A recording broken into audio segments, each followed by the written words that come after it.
안녕하세요. 매일매일 습관처럼 매일원법 정인우입니다. 5월 25일 일요일 잘 쉬고 계시나요? 아니면 오늘 하루도 시작하는데 저를 본 거 아닌가요? 그래도 일요일인데 찾아주셔서 감사합니다. 오늘도 매일원법의 강론 시작해 보겠습니다. 24년도 해양간부 문제죠. 경찰관 직무집행법 조문하고 판례 4 섞어서 문제 나왔는데요. 한번 살펴보고 또 정리하고 문제 볼게요. 일단은 다음 중 경찰권의 행사 그 한계에 관한 설명 좀 옳지 않은 거. 경찰권의 행사죠. 경찰관 직무집행법 기본적으로 조문 숫자가 많지는 않은데 좀 살펴보시고 문제를 보게요. 경찰관 직무집행법이죠. 경찰관 직무집행법. 일단 1조 뭐 질서유지 공공의 안녕을 위한, 그 다음에 2항에 비례원칙 써있죠. 여기 비례원칙. 경찰관의 직무집행은 아무래도 공권력 행사의 대표이기 때문에 그 공권력 행사 남용이 되면 안 되니까 최소한의 비례원칙을 지켜라. 여기에 따라서 경찰관 직무집행법의 한계, 요것만 있는 건 아니죠. 그래서 한계를 볼게요. 경찰권의 행사 및 한계. 그러니까 요걸 보고 나서 보니까 소공채평비, 요게 이제 한계로 나오는 거죠. 소극 원칙, 공공 원칙, 책임 원칙, 평등 원칙, 비례 원칙, 이런 식으로 정리를 좀 하셔야 될 것 같아요. 자, 일반적으로 소극 원칙, 그러면 적극적 목적을 위해서는 사용할 수 없는 게 원칙이라는 거예요. 소극이니까 질서유지 공공의 안녕을 위해서만, 그래서 적극적 목적인 공공복리를 위해서는 안 된다. 이걸 위해서는 안 된다. 이게 같은 취지고요. 그 다음에 공공 원칙이기 때문에, 자, 이거 공공, 사사, 민사 개입은 원칙적으로 안 된다는 거죠. 하지만 범죄 관련성이 있거나 직접적으로 발생 중이라면 당연히 그건 판단해서 개입할 수 있습니다. 책임 원칙, 요게 이제 행위 책임, 그 다음에 소유, 물론 점유 책임을 먼저 하고요. 그 다음에 제3자 책임, 이런 식으로 책임의 범위가 이렇게 책임을 지는 자가 단계적으로 있고, 특히 제3자 책임, 뭐 견인업체, 이런 건 청소업체, 이런 질서 유지를 위해서 제3자가 책임졌을 때는 제3자는 당해 사항과 직접적 관련 없는 자이기 때문에 손실보상, 피해가 발생하면 손실보상을 같이 해줘야 된다는 것도 꼭 보셔야 되고요. 평등 같은 비례원칙은 1조 2항, 특히 비례원칙에서 여기서 자, 상황을 판단함에 있어서 현저히 불합리한 이런 말 나오면 출동해야 되고, 그렇지 않을 때는 당연히 위법하게 됩니다. 그런 경우 아니라면 위법한 공무집행이 될 수 없죠. 그래서 판단할 적에 소공, 채평비 많이들 외우십니다.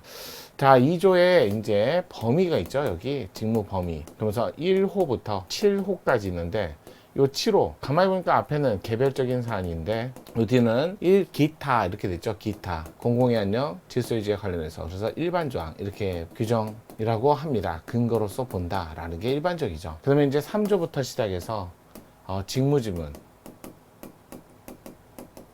보호조치, 그다음에 예방, 그다음에 범죄 예방과 예방을 위해서, 그러고 나서 그다음에 일반적인 위험 예방을 위한 조치까지, 그다음에 이제 7조, 8조, 9조, 5조, 6조, 7조, 8조 유치장, 그다음에 9조, 10조 무기 사용, 10조까지. 그다음에 10조에 4까지 있죠. 무기 사용에는 이제 기본적으로 장구, 발사체, 그다음에 이런 것들 무기 사용까지 해갖고 10조의 4. 이렇게 이걸 우리는 표준 처분이라고 합니다. 표준 처분. 그러니까 일반화된 게, 그러니까 일반적으로 많이 하는, 기본적으로 어떻게 보면 표준화된 거죠. 직무지문이라든지 보호조치라든지 이런 것들을 표준 처분. 여기에 들어있지 않다 해서 경찰관의 직무가 아니라가 아니라 요 기타, 요 7호에 근거해서, 요 일반 규정에 근거해서 여기에 들어가지 않지만 요걸 근거로 또 직무집행을 할 수 있다는 거고, 이런 직무집행, 적법한 직무집행을 하다 발생한 피해에 대해서는 11조, 손실보상. 근데 요 앞에 조문까지는 대부분 다 재량 규정으로 돼 있어서 할 수 있다. 하지만 손실보상은 기속기조이라는 것도 알아두셔야 돼요. 해야 한다. 그래서 재량은 또 영어로 수축했을 때는 반드시 또 해야 한다로 바뀌는 거죠. 이런 것들은 좀 행정법 총론하고 관련해서 같이 연이어서 판례까지 좀 보시면 좋을 것 같아요.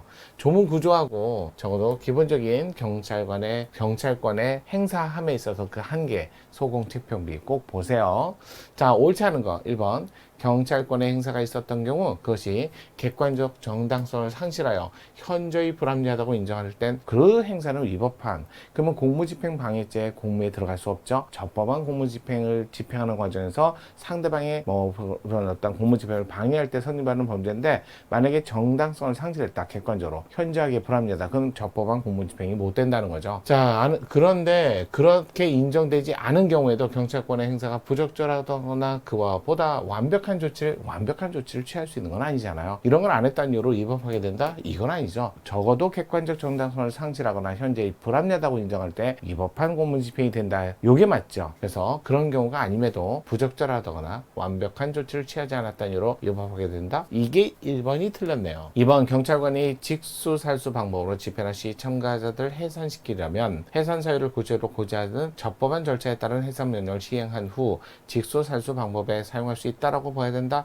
기본적으로 직수살수, 원래 살수차의 사용 목적 이외에 다른 목적으로 사용할 때는 법적 근거가 있어야 돼요. 법적 근거 없이 안 된다는 거. 따라서 법에 따라 적법한 절차, 해상 명령 시행한 후라고 해서 이게 옛날에 시행령의 규정이 없었어요. 그러다가 뭐 100급은 사건하고 여러 가지 사건이 겹치면서 법적 근거를 마련해야 된다는 법원의 판단에 따라 지금은 다 이렇게 마련하게 된 거죠. 세 번째, 경찰관은 형사처벌 대상이 되는 행위가 눈앞에서 막 이루어지려고 하는 것이 객관적으로 인정될 수 있는 상황이고 그 행위를 저지하지 않으면 곧 인명과 신체에 위해를 미치거나 재산에 중대한 손해를 끼칠 우려가 있는 상황, 약간 이제 재량이 어로 수축하는 거죠. 자, 직접 저지하는 방법 외에 이 같은 결과를 막을 수 없는 급박한 상황, 재량이 어로 수축, 재량이 사라지는 상황일 때만 경찰관 직무집행법에 의해서 적법하게 행위를 저지할 수 있고 그 범위 내에서 경찰관의 저지 조치가 적법하다고 평가할 수 있다. 재량이 어느 수축, 그러니까 현장 상황에 가장 판단을 적법하게 해야죠. 그것도. 네 번째, 경찰관은 불신검문 대상자에게 질문을 하기 위해서 필요한 최소한의 범위 내에서 통념상 용인될 수 있는 상당한 방법으로 대상자 정지 직무질문 소지 여부도 조사할 수 있다. 3조죠. 그래서 그 현장에서 대답하기 곤란하면 경찰관서에 동행할 것을 요구할 수 있고, 그럼 강제가 아니죠. 6시간 동안 경찰관 내에서 조사하지만 언제든지 퇴거를 요구하면 퇴거 요구를 수용해야죠. 퇴거할 수 있어야죠. 이렇게 해갖고 조문 문제하고 판례 문제하고 섞였으니까 잘 정리하세요. 경찰관 직무집행법 많지 않습니다. 오늘 한번 찬찬히 읽어보시길 조금 부탁드릴게요. 자, 그럼 오늘 문제도 봐주셨으니까 내일부터는 또 정상적으로 행정법 저랑 같이 가셔야죠. 정인원입니다.